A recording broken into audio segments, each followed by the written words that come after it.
പിതാവിൻ്റെയും പുത്രൻ്റെയും പരിശുദ്ധാത്മാവിൻ്റെയും നാമത്തിൽ ആമേൻ. പ്രിയപ്പെട്ടവർ, ഇന്ന് ജനുവരി 11 തീയതി ഞായറാഴ്ച.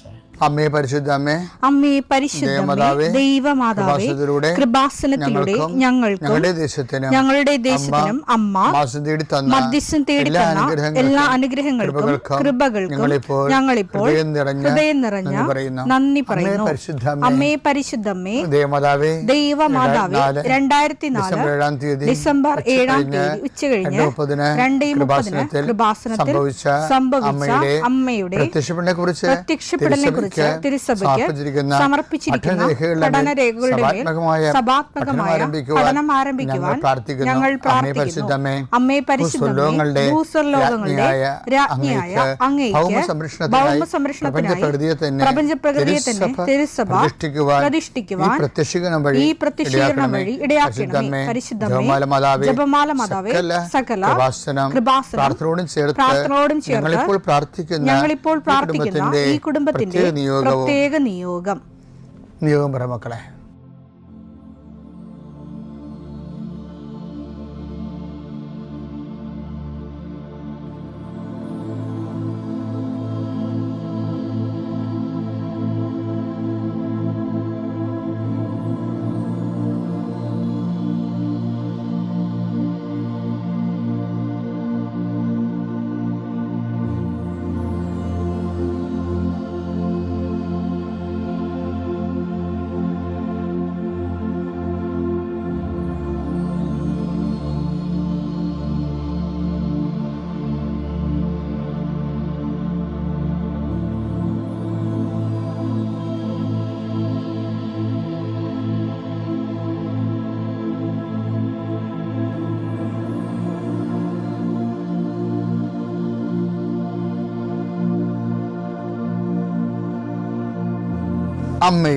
അമ്മയുടെ പ്രത്യക്ഷീകരണത്തിന്റെ ഈ അനുഗ്രഹവേളയിൽ ഞങ്ങൾക്ക് സാധിച്ചു തരുവാൻ കനിയണമേ.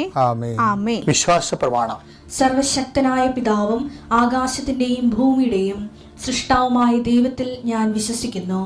അവിടുത്തെ ഏകപുത്രനും ഞങ്ങളുടെ കർത്താവുമായ ഈശോമിശിഹായിലും ഞാൻ വിശ്വസിക്കുന്നു. ഈ പുത്രൻ പരിശുദ്ധാത്മാവിനാൽ ഗർഭസ്ഥനായി കന്യകാമറിയത്തിൽ നിന്ന് പിറന്ന് പൊന്തിയോസ് പീലാത്തോസിന്റെ കാലത്ത് പീഡകൾ സഹിച്ച് കുരിശിൽ തറയ്ക്കപ്പെട്ട് മരിച്ച് അടക്കപ്പെട്ട് പാതാളങ്ങളിൽ ഇറങ്ങി മരിച്ചവരുടെ ഇടയിൽ നിന്ന് 3-ാം നാൾ ഉയർത്ത് സ്വർഗത്തിലേക്ക് എഴുന്നള്ളി സർവശക്തിയുള്ള പിതാവായ ദൈവത്തിന്റെ വലതുഭാഗത്തിരിക്കുന്നു. അവിടെ നിന്ന് ജീവിക്കുന്നവരെയും മരിച്ചവരെയും വിധിക്കുവാൻ വരുമെന്നും ഞാൻ വിശ്വസിക്കുന്നു. പരിശുദ്ധാത്മാവിലും ഞാൻ വിശ്വസിക്കുന്നു. വിശുദ്ധ കത്തോലിക്കാ സഭയിലും പുണ്യവാന്മാരുടെ ഐക്യത്തിലും പാപങ്ങളുടെ മോചനത്തിലും ശരീരത്തിന്റെ ഉയർപ്പിലും നിത്യമായ ജീവിതത്തിലും ഞാൻ വിശ്വസിക്കുന്നു. ആമേൻ. സുഖസ്ഥനായ ഞങ്ങളുടെ പിതാവേ, അങ്ങയുടെ നാമം പൂജിതമാകണമേ. അങ്ങയുടെ രാജ്യം വരണമേ. അങ്ങയുടെ തിരുമനസ് സ്വർഗത്തിലെ പോലെ ഭൂമിയിലും ആകണമേ. അന്നു വേണ്ടുന്ന ആഹാരം ഇന്ന് ഞങ്ങൾക്ക് തരണമേ. ഞങ്ങളോട് തെറ്റ് ചെയ്യുന്നവരോട് ഞങ്ങൾ ക്ഷമിക്കുന്നത് പോലെ ഞങ്ങളുടെ തെറ്റുകൾ ഞങ്ങളോടും ക്ഷമിക്കണമേ. ഞങ്ങളെ പ്രലോഭനത്തിൽ ഉൾപ്പെടുത്തരുതേ, തിന്മയിൽ ഞങ്ങൾ രക്ഷിക്കണമേ. ആമേൻ. നന്മ നിറഞ്ഞ മറിയമേ, സ്വസ്തി. കർത്താവ് അങ്ങയുടെ കൂടെ സ്ത്രീകളിൽ അങ്ങ് അനുഗ്രഹിക്കപ്പെട്ടവളാകുന്നു. അങ്ങയുടെ ഉദരത്തിൻ ഫലമായി ഈശോ അനുഗ്രഹിക്കപ്പെട്ടവനാകുന്നു. പരിശുദ്ധ മറിയമേ, തമ്പുരാന്റെ അമ്മേ, പാപികളായ ഞങ്ങൾക്ക് വേണ്ടി ഇപ്പോഴും ഞങ്ങളുടെ മരണസമയത്തും തമ്പുരാനോട് അപേക്ഷിക്കണമേ. ആമേൻ. കർത്താവേ, നിന്റെ ഉന്നതമായ നാമത്തിന് സ്വസ്ഥം ചെയ്യുന്നു. കർത്താവേ, നിന്റെ വിശുദ്ധ പൗരോഹിത്യത്തെ മഹത്വപ്പെടുത്തണമേ. കർത്താവ്, ഈ പ്രഭാതത്തിലെ അങ്ങയുടെ മക്കളെ കാത്തു കൊതിച്ചിരിക്കുകയാണ് ഈശോയെ, നിന്റെ വലതുകരത്തിൻ്റെ ഒരാശീർവാദം കിട്ടാൻ വേണ്ടി. കർത്താവേ, ഇന്ന് യാത്രയ്ക്ക് ഒരുങ്ങുന്ന ഓരോ മക്കളുണ്ട്. ഓരോ ഉദ്യമങ്ങളിലൂടെ മനസ്സിൽ വിചാരിച്ചുകൊണ്ട് പോകുന്നവരുണ്ട്. ഓരോ ലക്ഷ്യങ്ങൾ മനസ്സിൽ വെച്ച് പോകുന്നവരുണ്ട്. കർത്താവേ, നിന്റെ തിരുമുറുവാർന്ന് ആണിപ്പെടുതാന്ന് വലതുകരം മക്കളുടെ ശിരസ് വെക്കണമേ. അവർ പോകുന്നിടത്തേക്കല്ല, നീ പോകുന്നിടത്തേക്കെല്ലാം ഞാൻ നിൻ്റെ കൂടെ വരുമെന്ന് കർത്താവ് അങ്ങ് പറഞ്ഞിട്ടുണ്ടല്ലോ ഈശോയെ. അങ്ങയുടെ സഞ്ചാര സാന്നിധ്യം അങ്ങയുടെ മക്കളുടെ കൂടെ ഉണ്ടായിരിക്കണമെന്ന് പ്രാർത്ഥിക്കുന്നു. കർത്താവേ, ഉദ്യോഗത്തിൻ്റെ കാര്യത്തിന് വേണ്ടി പോകുന്നവരുണ്ട്, പഠന കാര്യങ്ങൾക്ക് വേണ്ടി പോകുന്നവരുണ്ട്, ജീവിത വ്യാപാരങ്ങൾക്ക് സാമ്പത്തിക കാര്യങ്ങൾക്ക് വേണ്ടി പോകുന്നവരുണ്ട്, ജോലി സംബന്ധമായ കാര്യങ്ങൾക്ക് വേണ്ടി പോകുന്നത്, അവരുടെ എല്ലാം കർത്താവിന് തിരുസേന സമർപ്പിക്കുന്നു. ടെസ്റ്റ്, ഇൻ്റർവ്യൂ, പരീക്ഷ, പിന്നെ ഏജൻസി, ക്രയവിക്രയങ്ങൾ, ജീവിതമാർഗങ്ങൾ, വിദൂര യാത്രകൾ, അങ്ങനെ ബന്ധുത്വം മുറക്ക് പോകുന്ന വിവാഹ യാത്രകൾ, ഈശോയെ എവിടെയെല്ലാമൊക്കെ പോകുന്നു അവിടെയെല്ലാം അങ്ങയുടെ മക്കളുടെ കൂടെ നീ ഉണ്ടാകണമേ എന്ന് പ്രാർത്ഥിക്കുന്നു. ഇന്നത്തെ മുഴുവൻ യാത്രകളിൽ കർത്താവ് നിൻ്റെ കൂടെ ഉണ്ടാവുകയും മാതാവ് നിൻ്റെ വലതുകരം ഗ്രഹിക്കുകയും സഞ്ചാരി മാതാവ് രാത്രി നീ തിരികെ വരുമ്പോൾ നിന്നെ ആരോഗ്യത്തോടെയും സമാധാനത്തോടെയും സുരക്ഷിതമായി ദൈവം നിന്നെ തിരികെ എത്തിക്കുകയും ചെയ്യട്ടെ. നിത്യം പിതാവും പുത്രനും പരിശുദ്ധാത്മാവും സുരക്ഷിതം നീക്കുവാണ്. എൻ്റെ പ്രിയപ്പെട്ടവരെ, കഴിഞ്ഞ ദിവസങ്ങളിൽ പെട്ടെന്ന് ഒരു ട്വിസ്റ്റിങ് സംഭവിച്ച് ആദ്യവാഴ്ച ധ്യാനത്തിൽ അപ്പം കർത്താവ് ചോദിച്ചത് ഈ മാനസാന്തരത്തിൻ്റെ ഫലങ്ങൾ പുറപ്പെടുവിക്കാൻ പറഞ്ഞു. അപ്പം മാനസാന്തരം എന്ന് പറഞ്ഞിട്ട് ഞാൻ മാനസാന്തരപ്പെട്ടെന്ന് പറഞ്ഞൊരു കാര്യമില്ല. അത് മാനസാന്തരപ്പെട്ടോ ഇല്ലയെന്ന് അറിയേണ്ടത് ഫലങ്ങളെ കൊണ്ടാണ്.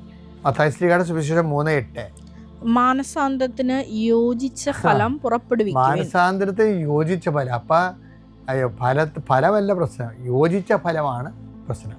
മാനസാന്തരം യോജിച്ച ഫലം എന്ന് പറയുമ്പോൾ കഴിഞ്ഞ ദിവസം പറഞ്ഞുകൊണ്ടിരിക്കുന്ന സമയത്ത് ഈശോ പറഞ്ഞു, ധ്യാനത്തിൽ ഈശോ പറയുന്നതിൽ മാനസാന്തരത്തിന് യോജിച്ച ഫലങ്ങളെന്ന് പറയണത് ഇപ്പം മുന്തിരിയിൽ നിന്ന് മുൾച്ചെടിയിൽ നിന്ന് മുന്തിരിപ്പഴമോ ഞെരിഞ്ഞിൽ നിന്ന് അത്തിപ്പഴമോ പെറുക്കാറുണ്ടോ എന്ന് പറഞ്ഞില്ലേ? അപ്പം അതിൻ്റെ അർത്ഥം മുൾച്ചെടിയായിട്ട് തുടരണം, അതുപോലെ തന്നെ ഞെരിഞ്ഞിലായിട്ട് തുടരണമെന്നാണ്. അങ്ങനെ അല്ല ബൈബിൾ ഉപദേശിക്കണത്. അതായത് മുൾച്ചെടിയുടെ സ്വഭാവങ്ങൾ മാറണം, ഞെരിഞ്ഞിൻ്റെ സ്വഭാവം മാറണം. മത്തായി 7:16 ഫലങ്ങളിൽ നിന്ന് അവരെ മനസ്സിലാക്കാം. മുൾച്ചെടിയിൽ നിന്ന് മുന്തിരിപ്പഴമോ ഞെരിഞ്ഞിൽ നിന്ന് അത്തിപ്പഴമോ പറിക്കാറുണ്ടോ? നല്ല വൃക്ഷം നല്ല ഫലവും ചീത്ത വൃക്ഷം ചീത്ത ഫലവും നൽകുന്നു. പക്ഷെ ചീത്ത വൃക്ഷം ചീത്ത ഫലം നൽകുന്നു എന്ന് പറയുമ്പോ ഇപ്പൊ ചീത്ത വൃക്ഷം എന്നും ചീത്തയായിട്ട് നിന്നാൽ മതിയോ? അതാണ് വിഷയം. പക്ഷേ മോഷ്ടിക്കുന്നവൻ ഇനിമേൽ മോഷ്ടിക്കാതിരിക്കട്ടെ എന്ന് പറയുമ്പോൾ മുള്ള് കായ്ക്കുന്നവൻ ഇനിമേൽ മുള്ള് കായ്ക്കാതിരിക്കട്ടെ എന്നല്ല എൻ്റെ അർത്ഥം. എഫേസ്യസ് 4:28 മോഷ്ടാവ് ഇനിമേൽ മോഷ്ടിക്കരുത്. അവൻ ഇല്ലാത്തവരുമായി പങ്കുവെക്കാൻ എന്തെങ്കിലും സമ്പാദിക്കുന്നതിന് വേണ്ടി സ്വന്തം കൈകൾ കൊണ്ട് മാന്യമായി ജോലി ചെയ്യട്ടെ. അപ്പൊ ഇതാണ് മാനസാന്തരത്തിന്റെ ഫലങ്ങളെന്ന് പറയണത്. അവൻ സ്വഭാവത്തിൽ മോഷ്ടാവാണ്, പക്ഷെ ആ മോഷ്ടാവ് ദൈവത്തിലേക്ക് വന്നു എന്ന് പറയണമെങ്കിൽ എന്ത് ചെയ്യണം? അവൻ പോയി അധ്വാനിച്ചിട്ട് എന്ത് ചെയ്യണം? അവൻ്റെ ആവശ്യത്തിനും അധ്വാനിക്കാൻ നിവൃത്തിയില്ലാത്തതിൻ്റെ ആവശ്യത്തിനും കൂടി സഹായിക്കുമ്പോഴാണ് മാനസാന്തരത്തിൻ്റെ ഫലങ്ങളാകണത്. അപ്പോൾ ഈശോ പറഞ്ഞത് എന്താണ്? മുൾച്ചെടിയിൽ നിന്ന് മുന്തിരിപ്പഴമാണ്. അപ്പം ഈ മുന്തിരിപ്പഴം കിട്ടാൻ പാടാണ്, പക്ഷേ മുൾച്ചെടിയായിട്ട് തുടരാൻ എന്ന കർത്താവ് ആഗ്രഹിക്കുന്നില്ല. മോഷ്ടാവിനുമേൽ മോഷ്ടിക്കാതിരിക്കട്ടെ എന്ന് പറയുമ്പോൾ ഈ മുന്തിരിപ്പഴം കായ്ക്കണമെന്ന് തന്നെയാണ് ഉദ്ദേശിക്കുന്നത്. ഞെരിഞ്ഞിലെ അത്തിപ്പഴം കായ്ക്കണം തന്നെ ഉദ്ദേശിക്കുന്നത്. അതാണ് മാനസാന്തരത്തിൻ്റെ ഫലങ്ങൾ.